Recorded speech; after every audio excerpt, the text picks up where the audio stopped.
born and brought up in Carton. I am a farmer by profession. I do agriculture for the almost for the past 10 years. I mainly focus on tree planting, which is citrus trees, mainly, including other, economic trees as well, like avocado, mangoes, cashew trees, and others as well. But then along the line, I do horticulture as well, because I believe in entrepreneurship, and I think that is the only way, we can move this country forward because we have to learn how to be, job creators you know, um, uh, instead of being, the people all the time who are seeking for job from the government or other institutions, you know. So basically, I'm a farmer. That is what I do, you know. Um, uh, yeah, Thank you, yeah. thank you, thank you, thank you. So we're gonna have to fold on this program. One will be the state of the agriculture, and then the other Mhm. one will be ex-president's assets. So we're gonna allocate half an hour to this program. Mr. Juwara, we want to go in depth of the agricultural sector. I know you are doing very well in this area, so we want to see the challenges that you guys face and what are the promises that are out there that people need to capitalize on. Because there's a saying, he who feeds you controls you. If you can feed your stomach, you wouldn't have to depend on anyone. And if you are able to have enough to export, your country will strive and will be prosperous. So this is really an important area. We have seen it recently in Burkina Faso. That has been a target for Captain Toure, and he has effectively worked. And the people of Burkina are facing the prosperity. And President Jammeh, ex-President Jammeh, has always been vocal about, grow what you eat what you grow. So these slogans are out there, but it looks like it's not implemented fully across the nation. I don't know what are the challenges, and we would like to share that with our viewers today. So we welcome to look into the challenges. What are the promises out there, the opportunities that need to be explored that our viewers don't know about? And we were gonna be here, Usman and Sam, Ceesay, and myself, to really ask questions or contribute through commenting. Thank you. You have the floor. We can hear you. You can unmute Yeah, yourself. yeah, thank you. What do you first want to hear from me? The opportunities that are available, right? Yeah, the states, how the Yeah, situations that's are, correct. the challenge. Yeah, and then yeah, you can start with the opportunities, then the challenges, and then yeah, and the situation on the ground. Yes, thank you. There is one thing that the people of Gambia, not even only Gambia, but the people of Africa are privileged to have. That is the right to have land, the right to land ownership. Compared to West, there are people who are born, whose great grandfathers or great grandparents are born without land. They've been born in rent, live in rent, died in rent.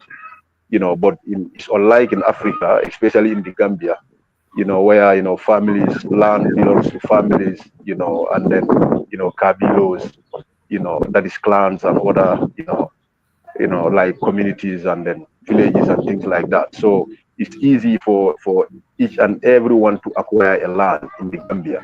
That is one thing, you know. But if you acquire a land, the most important thing you need to do is because the problem is the access to irrigation. How do you irrigate your land? That is a challenge. How do you fence your land? That is another thing. And then the market also, whether there is a readily market available for your goods. That also is another challenge. But for example, like in the area of trees, that is citrus trees, there are always a ready market for orange trees, So it's very important for the youths, And if you look around in the combos now, there are a lot of youths who are venturing into agriculture, especially economic tree planting. But 50 years ago, 40 years ago, our people or our fathers or our ancestors were just, doing groundnut farming. They were not planting trees. They were not seeing this, as something that would benefit them, in the future. You understand? So as you grow older, at some point you cannot continue doing, groundnut farming because it's so much labor intensive. There is not too much, it is not too much mechanized. So what you do is when you plant a tree, then you look after that tree for like, 3, 4, 5 years, and that tree can take care of you for the next 50 years to come. And that is what many Gambians realize, especially the people of Combo. That is what I know mainly. Many people are venturing into agriculture. So that is very, very important. When you come to the area of horticulture, the problem there is the market and factories. When we are going to school, as kids, the problems associated or the disadvantages associated with agriculture at the time, we were told is, lack of good network from the farmland to the market, lack of storage facilities, lack of processing plants, those are still the same problems that we still facing in the Gambia. So that is a big, big, big challenge. I can tell you, almost about a couple of months ago, a basket of tomato was the price for a basket of tomato was just $100. Can you imagine? Wow. So those are serious challenges. Like you talk about Burkina Faso, Burkina Faso is an exemplary that every leader in Africa, should look up to. Can we imagine somebody who just came into power, let's say, less than 5 years now, is able to build a tomato paste factory? It's about 2 now. As far as I know, the other one is open and the other one is in progress. Is yet to open, but very soon in a different region.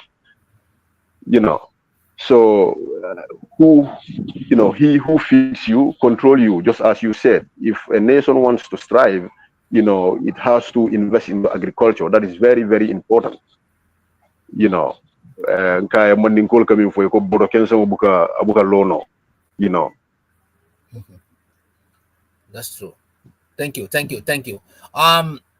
My panelists, you guys can come in. I have questions in this area, but he has laid the groundwork about the challenges on agriculture, and he mentioned about the tree planting. That's a long-term effect, because once you grow the tree, it maintains itself, and then it keep producing every year. And in the area of horticulture, the challenges of machinery and other things. So I would like Sam and Usman to weigh in, and I have questions, to follow on this issue. Sam.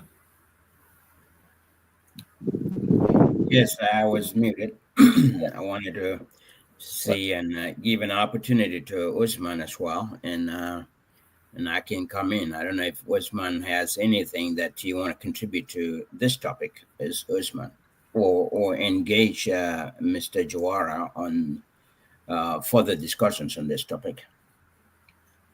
Yeah, Usman. All right. Thank you, Sam. Thank you so very much. Mr. Juara, once again, thank you for accepting this invitation to be with us here.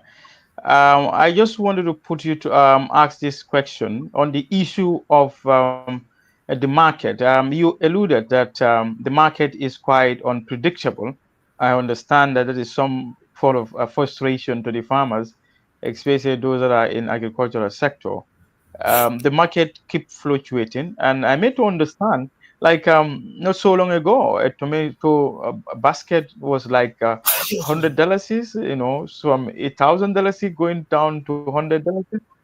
So if such kind of a situation happens, when you have that low cost for your produce, how do you manage that? Can you take us through?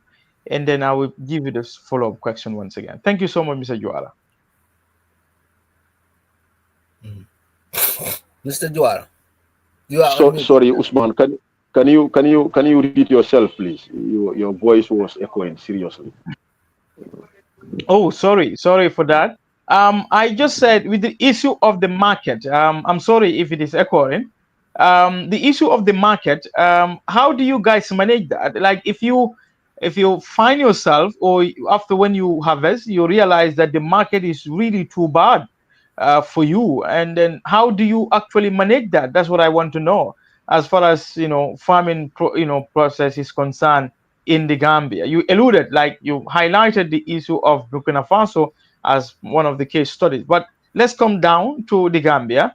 If you are done with the harvest and you real or you find yourself in the bad market price, does that actually discourage you, or do you have any other means of resolving the issue? Because the expectations always is that you want a high price for your produce. How do you sort out that issue when you have a bad market? Yes, Usman, thank you. What happened is, I think I get some points, but what happened is, if that happens, you run at a completely, loss. I personally, for one, I do horticulture because you cannot be planting a tree, or you cannot be spending almost, 7 to 8 hours, of your day in a farm, and expecting to have that return, in the next 4 or 5 years. That is why I do horticulture in line with tree planting, just to keep me going. You understand, before the trees could, start bearing fruits for me.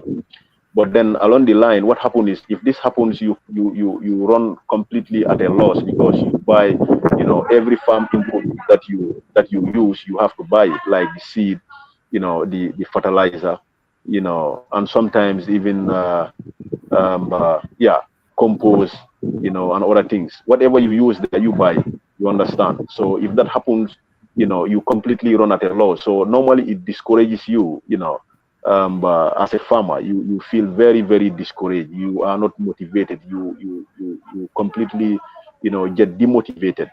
Because the problem is, in case of a tomato, you cannot keep it for long. In the event there is a storage facility where you can keep it for, like, for example, when the market is saturated, then you can keep it for like 2 weeks, you see, or maybe, or even a month, to see, whether there will be some changes in the market.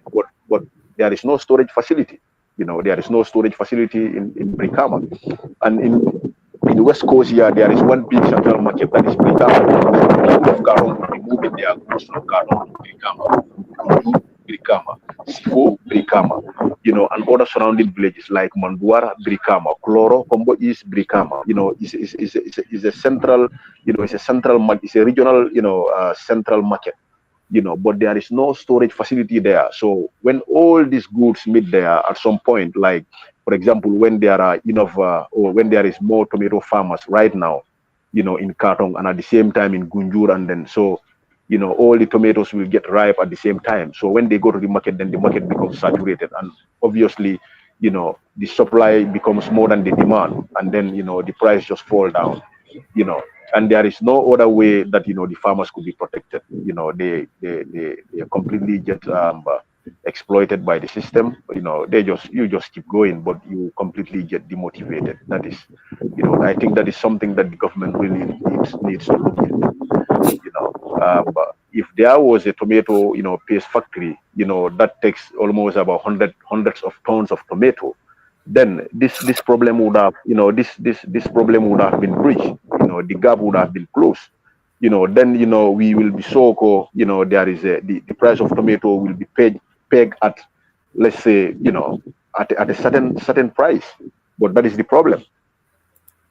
Right. You understand? Yeah. So it's like you just keep gambling. You keep gambling. You keep gambling. Oh, all right. About yeah. That's right. Just one last question before. Go ahead. Usman, go ahead. Go ahead. Is it frozen?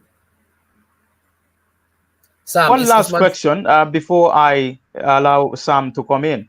the connection between the farmers, like thank you. The connection between the farmers, like perhaps is frozen, right? No, you're good now. You're good. You're good now.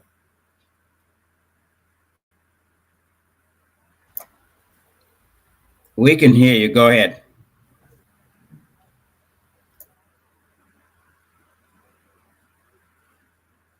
Yeah, Usman. Okay, sorry for that. I wanted to say the connection between the farmers and the government. I don't know what is the connection. Wale, can you take us through the connection between the Ministry of Agriculture or concerned institution between you guys and then the concerned institution? Is there any issue of like a mini grant or something of that sort that is given to you for motivational purpose? Sometime when you guys run at a loss, because you outlined that sometimes you are indeed frustrated by the market price because it falls significantly. Now, when that happened, is there any form of opportunity given to you guys so that at least there could be a little bit of motivation to you guys? Can you take us through, please? Yeah, that is true. But to be honest to you, at some point in my farming career, I once won a grant of $50,000 from the Youth Empowerment Project.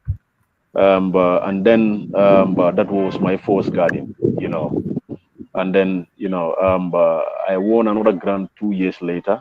Um, uh, um, Sorry. Yeah, I win another grant 2 years later. What they call the solar grant for like $250,000. Also from the Youth Empowerment Project. And then from time to time they were coming in and then monitoring my progress. Yeah, so from the area of the government, but I think that support was given to me, and then that should be made clear. That record should be put straight. You know, So and you it was not only me. As far as I know, I think it was almost about 400 youths across the country, who won the $250,000. They say solar grant. Um, uh, yeah, solar grant. But it was not given in cash; it was given in kind. That is, they would come to your farm and then they would assess the place and then they would drill a borehole for you and then put a pump there, one tank up that is 2,000 liter, and then one tap head. But then you have to be responsible for the fencing. You as the owner, that should be your own input. The fencing, you have to buy the tree, and of course, if you want to extend the irrigation, like what I'm doing right now, because that is what I'm doing. I want to extend my irrigation capacity because what I have there is not enough for me. To water my trees and at the same time to water my crops. So I want to change the pump there. The pump I have there is a 400-watt pump. I want to change it to 600-watt pump, and I need to add another one panel of solar, which is about 450-watt panel, and also another extra tank with another extra stand. So that has to cost me some lot of money. You know. right, So right. the government has been giving that support not only to me, but they have been giving it to so many people have won it across the country. Okay, sometimes it's just rather unfortunate that it goes to wrong people, but I believe most of the support goes to the right people. You know. Right. Okay.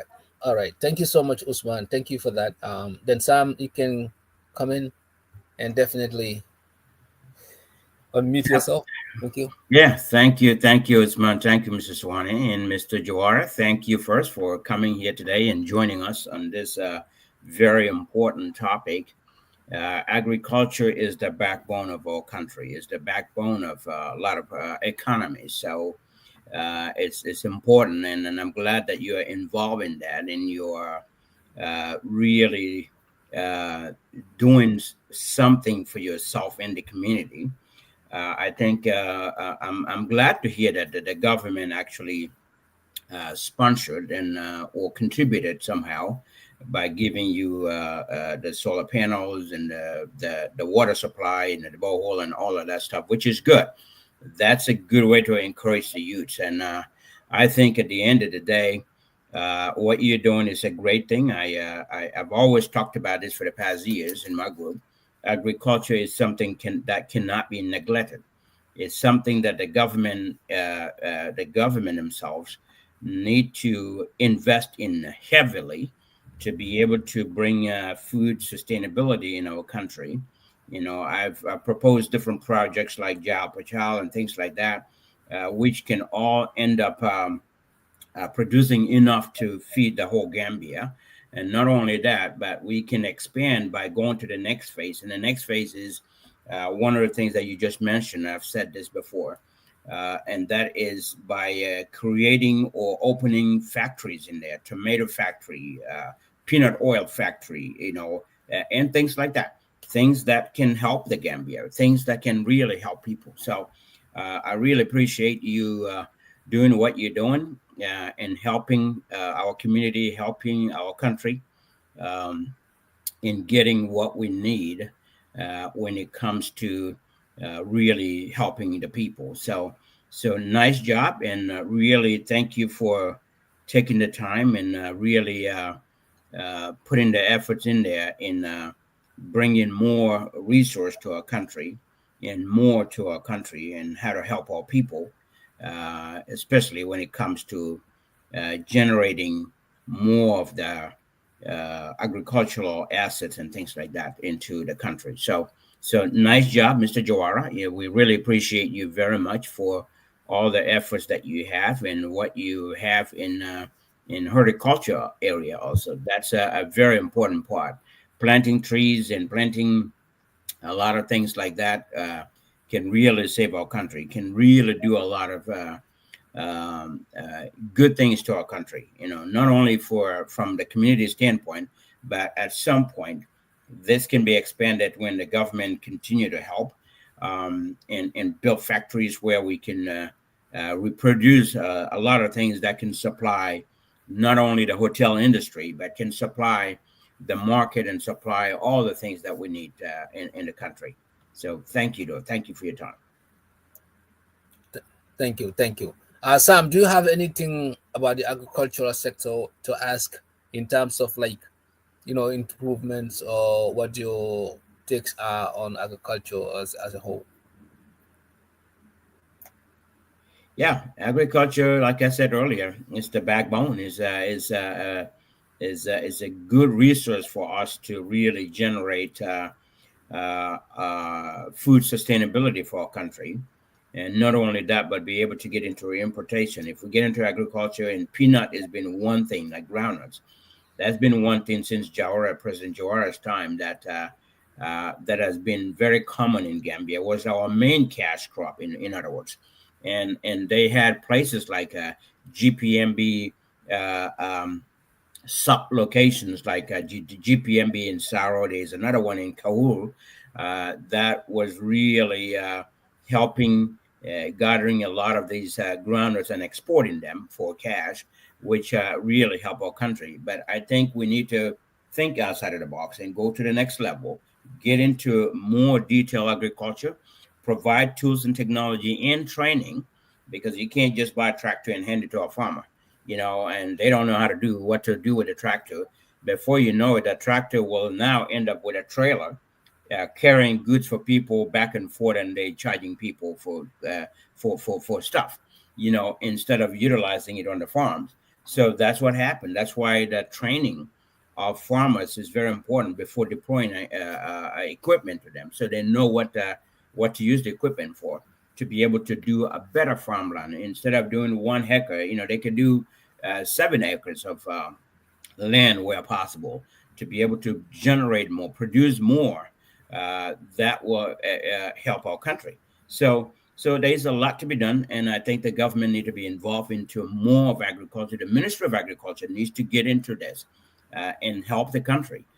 Yes, sponsoring individual youths, that's good. That's good because it's youth empowerment, which is good. They can within their own respective societies, they can do what they can and be an example of the youths that can be very encouraging for others.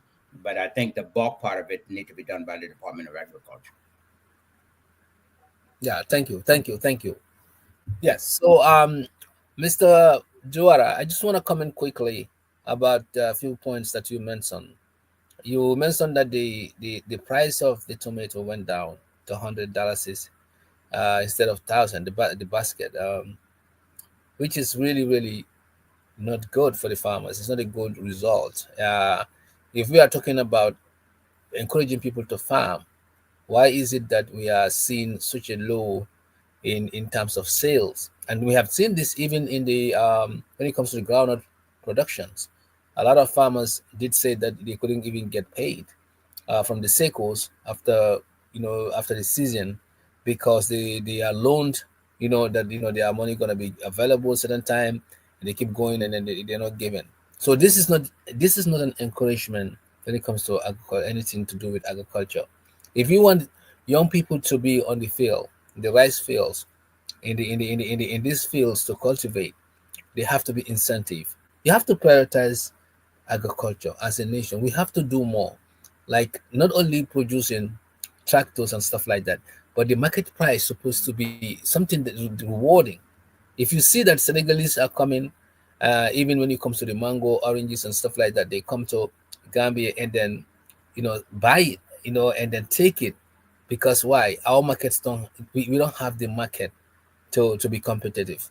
In other words, we don't have the market that will give us the rewarding prices that we're looking for on the goods. So there should be a real revisiting of the way our agriculture works, in terms of like the regulations, in terms of like the incentive, in terms of like the opportunities. Okay, because it's not like people they don't need these tomatoes. But why is it been so low? Is it that the factories, like you mentioned, are not there to kind of keep these things so that they can last long, or is it that they get spoiled quickly? So all these things need to be put into consideration and see how we can make these things sustainable. Because it's not like some of these produce, they don't just come out every time, every month, like it's seasonal. So you want to make sure that they are kept so that before the next season, they can be readily available for consumption. So my point here is that I know you mentioned factories, but I want you to go in depth a little bit. Why is it that the market price is available? Is it that everything is low? Is it that everything is available at one time and nobody could keep them, keep them in kind of like a storage for a long period of time, and then everything end up spoiling? Or is it that there's no system in place? Because there shouldn't be like such a low price for your production. And, after working so hard and you're selling something for 100 that used to cost $1,000 for $100, $100 is kind of very discouraging. Yeah, so that's an area that I want you to really help us understand. I don't know if you understand what I'm trying to drive at. Yes, I understand you very, very, very well. But I think the government need to be very serious with agriculture. They have to take agriculture very, very seriously, and they have to, they have to take the farmers very, very seriously. Because without the farmers, believe me, there would be nobody living.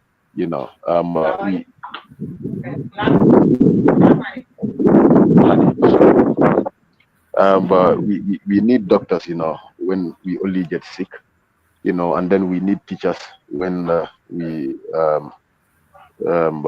want to learn something. We need anybody who provides service. We need them at a particular point in time when we only need their service. But we need farmers every day, because we have to eat every day to keep living, to keep us alive. We have to eat every day. So somebody who keeps you alive every day, you should not be joked with. The government should take the farmers more seriously.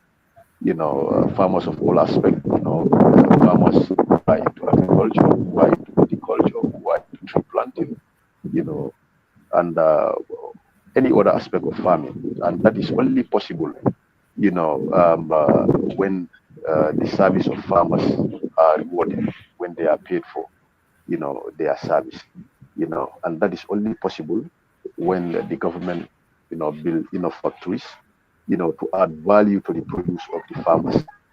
You understand? But when we have everything raw, like mangoes raw, oranges raw, tomatoes raw, onions raw, everything raw. There is no any other thing in the country that could add value to these raw materials. At the end of the day, when they are out in the market, when people cannot finish consuming them raw, at one point, they have to get spoiled. Just look, for example, we are just entering into the mango season right now. You know, by June, July, when you go under the mango trees, the amount of mangoes that you see, scattering, under the trees is unbearable, is unbelievable. You know, these are some things that could be produced into juice, could be produced into jams, could be dried, so that people can have access to them, even if the season is the season is over, you know. So these are some of the challenges. I think the government need to look seriously into agriculture and not just only, see it as a, way of getting money, like, projects coming in and going out without, registering any development.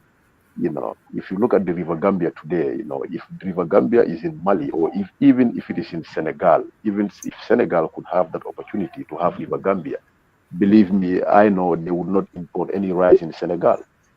But how many amount of money, foreign currency does the Gambia government, put into the importation of rice into this country? Yeah, that's true. So that brings me to the question that it looks like the government is not innovative, they are not creative, they don't prioritize agriculture because the tools are there, the lands are there, the water irrigation waters is there, the will, the will is there from the general public because we have this about 60% population of the Gambia, they are youths, and then if you really equip the youths, you with tractors, with all the tools necessary, and you are able to have a mindset or have a knowledge of how to market these things, to the external world, especially exporting them.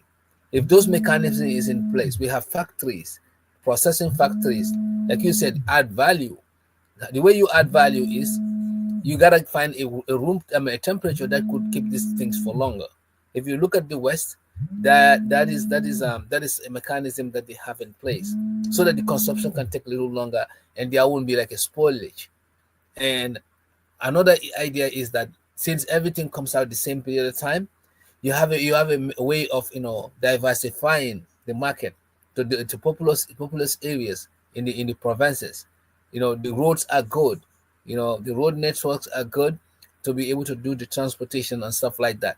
So the government, I think the key here, we don't have the environment, just like everything else, just like education, just like businesses. We don't have a conducive environment and facilities that could help make these things like readily available to be sold. I mean, what Gambia should really be thinking about export instead of like importing everything. Because if you look at like we always use Burkina Faso as an example, those tomato factories and stuff like that, they're producing more than the country can consume. And what is the next thought? To export them. Why can't our government, from the president down, have this mindset and say we have everything here? Gambia don't have to have a gold or oil to really strive, to really make it. It's just make the simple what we have, like you mentioned Gambia, Jahal Pachar. So Sam's favorite topic. I'm surprised why he's not even mentioning that. Sam's Jahali Pachar. other areas that we can really run irrigation. I'm telling you, if they, like you said, if this is Senegal, they will be growing rice if they are lucky to have this river. And if the Chinese are, if Gambians is a Chinese territory, I'm telling you, even Badibo, they will run water because the first water is coming from the Jalong Island all the way in Guinea. They will run water in the pipelines to Badibo and Kiang and other areas to have irrigation water from River Gambia. They will invest on that, and whereby people will be cultivating rice 24/7, and areas all around the year. We, like I said, we have it there. We have the youth population, 60%. Instead of youths going to the back door, instead of back way, instead of youths being hanging in Serekunda area, attire jokes, and so nothing I have against attire because I drink it, but instead of like spending all that valuable time walking around saying getting getting lost in the street, they could be doing something meaningful with their lives, and then this will bring production. But again, you mentioned you mentioned it, the government, the political will is not there, the necessity, the know-how. I think it boils down to that. When it comes to agriculture, it boils down to that. And then the worst thing is we are using all our lands to build. We are not building up, we are building flat. So the more flatter you build, the wider area of lands that you take. And we don't have reserves. We don't have reserves for our parks. We don't have reserves for our animals. We don't have reserves. So we keep building, building, building. At the end of the day, we have no lawn. We have no trees. We have no place to farm. So these are the issues that we are having. I think the Gambian situation need, to be analyzed. And it needs in a proper analysis and proper leadership to get us to the right path. And yeah, but basically that's what I want to add to this. I don't know if Sam and Usman has anything else before we move on to this next topic. Mr. Sawaneh, I think we have exhausted the first half of the program. We have taken almost 37 minutes. We started the program a bit late, so we if we could give Mr. Juwara the last observation or last comments, so that we can jump into the next topic. I think you have alluded well, and then let's have the final part from Mr. Juwara, and then we can allow him to go. Thank you so very much. Thank you, Usman, for that. Taking note of the time. Yeah, Mr. Juara, you have the floor. Your final thoughts on this.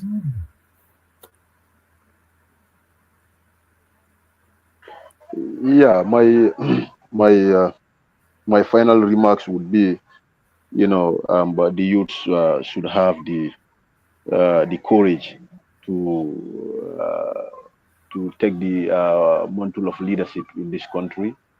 To see how best we can move this country forward. To make it a better, country for the younger generation and the generation yet unborn. And then we can only do that through agriculture. Things would change. Things would change. Surely things would change. But before then, before things would change, we have to be the real, change makers. You know, we have to be the real change makers. The youth should be, involved into agriculture. They should be involved into agriculture because that is the only way forward. You know, it's the only way we can have a good life. You know, when it comes to food security, and then even good health. So I'm encouraging all the youths who have landed properties, especially hectares and more, to try and invest into agriculture. Sometimes it's not all the time about money. I started. My story is very interesting. I started with almost nothing. But today is a different thing. You know, at first I started my energy. I started what I have. That is my manpower. Is what I use. I don't even have a water in my garden. I fetch my water from a nearby garden, and then take it all the way to my garden to make sure I water my plants. But today is a completely different story. So, but it's all about, motivation, resistance, and, yeah, commitment, you know. So I'm encouraging all the youths, to try and venture into agriculture because the problem of the world now is good food, the access to good food. Things would change. Things would change. Thank you. Thank you so much for your time. Um, the panelists, Thank you you want to so thank much. Mr. Juwara for coming, and then definitely we will catch you with another time. Yeah, I just want to say, Yeah, Mr. Mr. Juwara, Juara, thank you so much. thank you. Okay. Yeah, thank you so Yeah, much. Yeah, thank Mr. you. Juara, thank you so very much for coming. I think we'll catch you another time again. Thank you so very much for coming. Yes, and then to the government, they should know. They should know that it's only through agriculture a state can be independent. It's only through agriculture we can have an independent state. We can have an independent country. We can have people who are independent. We can have, independent minds. So the government should, really look into agriculture and take it very, very seriously. They should invest into agriculture. They should really invest into agriculture. You know. Thank you. Thank you. Thank So that thank being you. said, we're gonna move to our second segment of the show. Mr. Juara, you can sign off and definitely enjoy the rest of your weekend. Thank you. Or unless you want to stay Thank you. and enjoy this segment, but definitely you are not obliged to. Thank you. Okay. Thank you. Thank you. Thank you. So Thank you. the Jammeh's assets, as we have seen, Mr. Dabo came out with his investigation report about the misuse of Jammeh's ex-president's assets. This has been a rumors until the facts are out, and then we see the youths on the street. We will observing 3 days of protest, and then of course detentions and so forth. It's been a real struggle in the Gambia. But the good thing about this is that it results to something for the list to be out. But what is so sad about this whole thing is that we thought that we came from dictatorship and corruptive government. We thought that things gonna be better with the new government, with the coalition, and then transitioning into Barrow's government. And what we found was stunning. When I was looking at the list, I cried. The reason why I didn't cry because of because of what Jammeh did. I cried because what we didn't do and what we did as people. We said that this man is corrupt. We confiscate all his properties, and now instead of bringing it to the market, right, and sell it at a competitive price for everyone to bet and have a fair share, and use that money and put it back to the country, and tell people where we put the money. We went back doors. The people we trust and trust with our state, the so-called, politicians, the so-called people who are in leadership. They are called leaders, but they are not really leaders because leaders don't act like that. They went and $5,000 for a car. I mean, $5,000. How many dollars is that? It's not even $100. $90 for a car. Hey, Gambia, we are finished. We are finished. $5,000, $90 for a car. I mean, you cannot even believe it. And they keep it under the rug. If it was not for this investigation and the youth, we have to really thank our youth for this to be out. And I think this is also a wake up call moving forward, because we the youth should know that this is a wake up call and a good prototype for us to uncover everything in this country. Like homeland or death. I think this slogan should be coming to Gambia: homeland or death. Because that's what Traore is using, and this is what Gambians need. Gambians youth, especially Usman and so and so. I mean, I'm gonna call it, Usman. I'm gonna call your name because you're on the ground, and youths like yourself and beyond, we need to have this slogan embedded, ground up. Youths are the only one who can liberate Gambia. Forget about old people. In fact, I have nothing against old people. I'm not in for any old person to lead Gambia anymore. Forget about it. If you are old, I'm sorry. You can come after me after this program and say someone said our old people shouldn't run. But I'm not supporting anybody old for this office anymore, because what I'm seeing, what the youths in the Gambia did, and what Tarawale is doing, and what Senegal, Jammeh is doing, and Sonko, I call upon youth to rescue Gambia. And I call upon us, Sam Ceesay, myself, Famara, and others, to empower these youths, like people like yourself, Osman, and others, with any means necessary, to legally claim their country, because our country is sinking. And this, from now up to the next election, this will be the motto moving forward. People like myself. Yeah. So there's everything. There's a way for it. There's a solution for everything, and everything is not like you can do it out of order. No, you have to do it if it makes sense. And we refuse the permit. There is a common law that says you can protest and express your in a democratic state, as long as you don't totally block the traffic, you don't create a chaos where people are not be able to go about their business. But if you're just expressing yourself and walking alongside sidewalks and claiming your country, why would you be locked up, even if you don't have a permit? Because the people who are giving permits, they're not going to give it to you because they don't want you to be hard. If this youth has stayed, behind because they don't have the permit, we wouldn't have seen this list.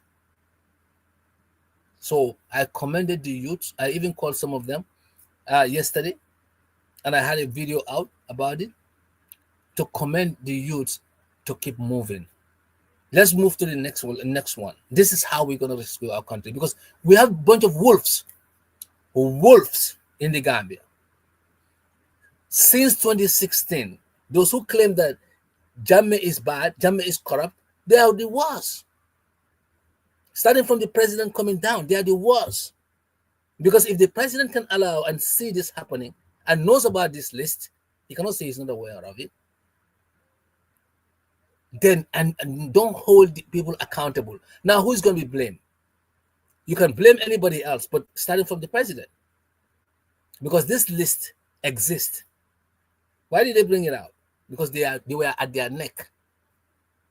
So I think this is an example, and we have to keep the momentum here. Yeah, but it's so frustrating to see that people barely took Jammeh's stuff and I tell a new team. And what would Jammeh say? What would he say now? But by seeing this list, Gambian people, you took me out. You say I was not good. I was a this. But look at what happened. So this is why this topic is important. I would like Sam Ceesay, you and of course Usman comes in. Usman is on the ground, but I didn't see him in the protest. So, all right. So you guys can go ahead. I mean, I already expressed my frustration about this. I mean, it was so bad. I mean, but go ahead, guys. Yep, I can come in now. I know I'm limited on time today because I have to be in something else at 1:30 our time here, which is 5. Yeah. We almost gonna wrap this up in 15 minutes. But yeah, I want to come in and talk about this. This is a very interesting topic, and it was actually put on my desk for me to talk about it as well. I haven't prepared for that yet, but mentally, in thinking about the whole scenario, it all boils down to corruption. Corruption is the killer of our economy. Corruption is killing Gambia.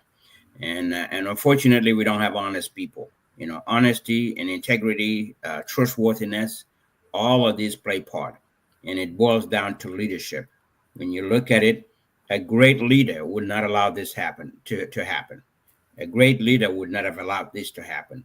So leaders hold people accountable and create transparency to make sure that things go in the right way. So let everybody do the right thing. Well, if we ask ourselves in the first place, why did they hide the list in the first place? Well, because there's something behind it. The truth is, they did not want people to see what was sold and how much was sold to. Not necessarily important to who bought it, because to me, when it's everything starts from the wrong foot in the first place. Because when you're auctioning, my proposal was, when Jammeh left, I said Jammeh's assets really need to be secured. We need to secure these and use them as state properties, and they belong to the state. If the state confiscated them, and all those frozen assets should be state property. So being a state property, I thought, even especially when OIC came, I said Jammeh's vehicle should have been kept so that we could use those to transport these diplomats and the president from different places, rather than buying brand new vehicles and spending more money, right? Exactly. That should not have happened. That we should not have sold them. If we are to sell them too, because we're in a bad shape, well, we should sell them for a good amount of money. These were not used cars that you can go to a parking lot and buy a used car for $300, $3,000 or something like that. These were very expensive stuff. So expensive stuff, first things first, there should be an independent, they may say, yeah, they got an independent contractor that's going to auction them, but there should have been a public announcement on radio and television notifying the general public that they're going to auction Jammeh's assets. And then, of course, asset management is one thing that I've talked about in the past. All assets need to be managed appropriately. They need to be managed there. We need to value them and look at the value tag on each asset. I have bought about 5 different vehicles in the U.S. here in an auction. 5 different vehicles. I know how auctions work very well. I've been to them. I witnessed so many. But anyway, so prior to auction, the assets need to be valued. And then we need to, the asset management institution need to be able to put a minimum price tag on each one of these. That, let's say, if you have one vehicle, I'm just going to pick one vehicle that is priced at $25 million, for example, based on the asset depreciation that happens, the asset committee need to be able to say, well, the condition of this vehicle and the number of miles on it, the age and the number of miles on it, they need to be able to sell it. And based on the condition, it's in excellent condition. So minimum, they need to be able to get $15 million for that one vehicle. I'm just giving an example. Mm-hmm. They need to say at least $15 million. If we don't have that, we shouldn't sell it. Period. This is what they need to do for every single item. Then publicize it so that the general public can go, but also to avoid conflict of interest, no government officials should be able to bid into this. Right? Anybody that works for the government, as a government official, should not be able to bid. This is for the public. This is for the public. They need to make it that way to avoid conflict of interest, because if you allow these officials to also bid for it, that's where the corruption happens in between, the conflict of interest. They will try to go underneath and talk to these people and try to try to lower the value of something so that they can buy it. That shouldn't happen. It should be for the general public. So when they set all of those rules in place and have all those guidelines in place, announce it to the public, then the independent contractor comes in on the day of the auction. They bring one vehicle at a time, one property at a time, and auction them. Whoever the winner is, it's going to be transparent. It should be out there. Everybody would know who bought it. A vehicle goes for, they will start with a minimum. If they say this minimum vehicle is worth this much, but we're going to start auctioning it at so-and-so, we have our guidelines in the auctions that I have witnessed personally. Sometimes they don't necessarily say here's the minimum, but that some are done by the government, some are done by the banks. The banks will reserve their minimum. They won't announce it publicly, but they will allow people to bid and see who is the highest bidder. When the highest bidder comes, let's say $200 short of what they're expecting, they will, once the auctioneer announced that you're the winner, then the bank sitting here will say, we have a minimum of this much. So can you add $200 more to it to bid to get to our minimum? If you allow that, if that person says yes, then they will sell it to that person. If they say no, that vehicle goes back to the parking lot. That's how it works. They put it back in the parking lot. They don't sell it for less than that. So things like this didn't happen. And of course, they hit the list because of, what's uncovered now. What's uncovered now, like I said earlier, is not about who bought the vehicle. It's about how much did they sell each of those vehicles and Jammeh's properties, because they are worth millions and millions. So nobody should be buying them with thousands.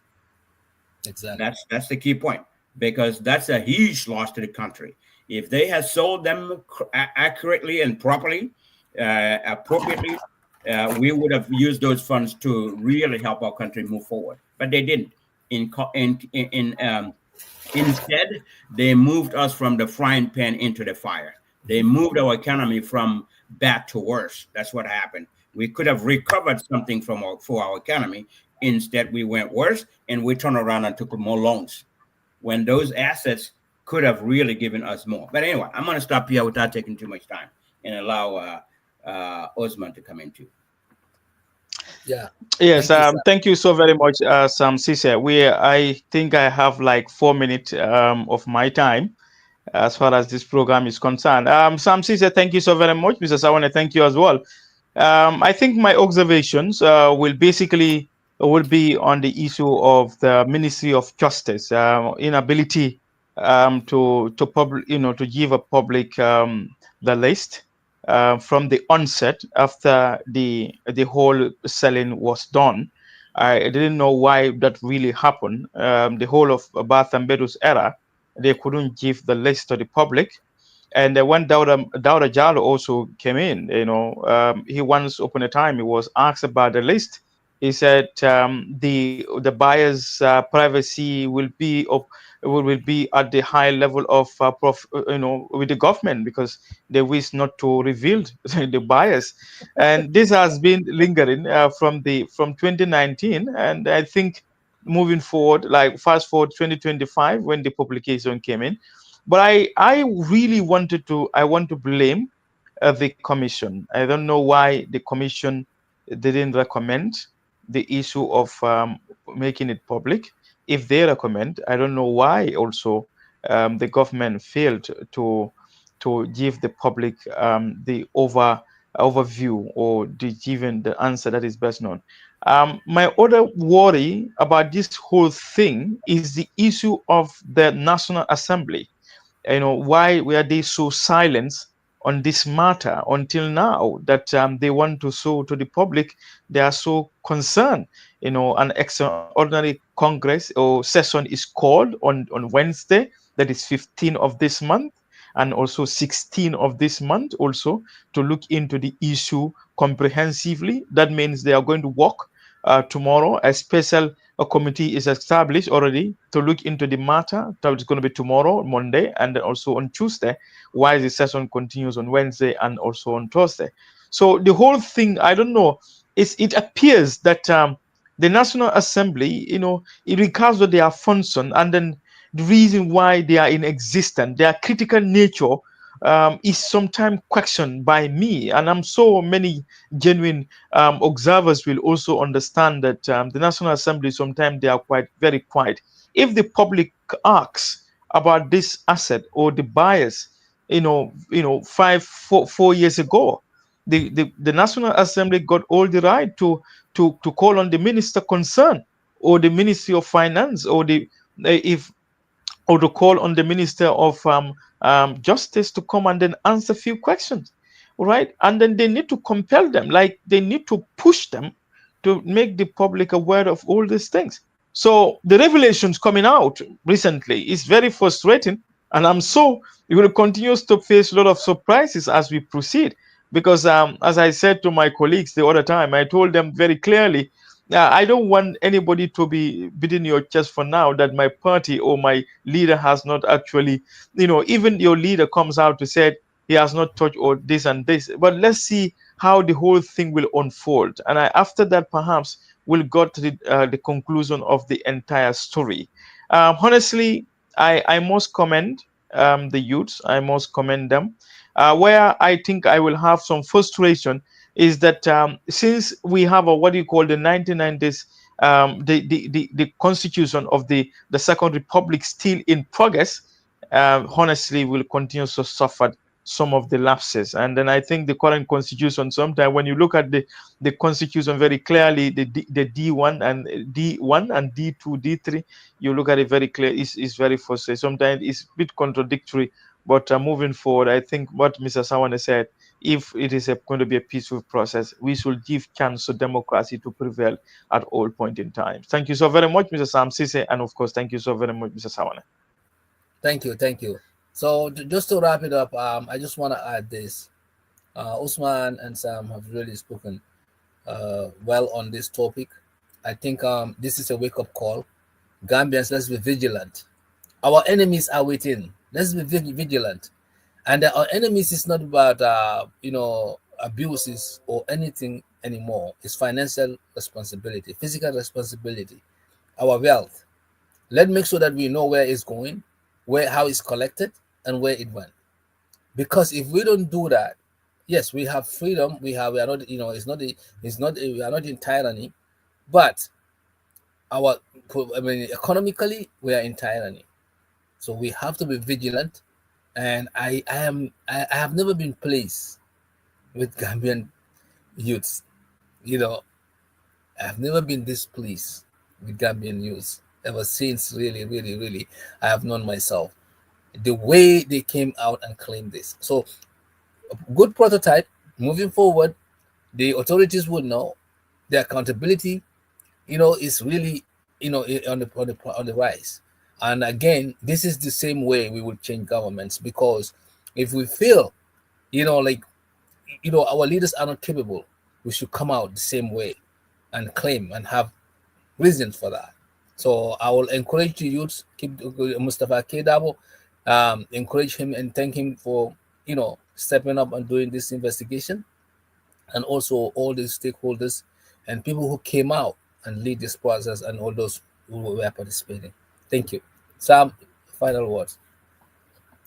Yeah, thank you. And this final part, just want to thank the youths that actually came out to protest against this, to show the government that this is Gambia's assets. It belongs to Gambia, and the way it was handled was wrong. We want to see the list. We want to get the details. We want to see what's out there. We want transparency on this. So they went out to exercise their constitution and fundamental right. So I thank the youths very well. I thank them for going out, and the government really should not have stopped them or arrested them or done anything to them. They're just exercising their fundamental and constitutional right. So that is something everyone has, and it should not be taken away from them. So I thank the youths as well. Thank you. Thank you. Thank you. Thank you so much. Thank you, Usman. Thank you, Sam. Thank you, our viewers. Definitely. Yep. Thank you. Yep. Thank you. Thank you.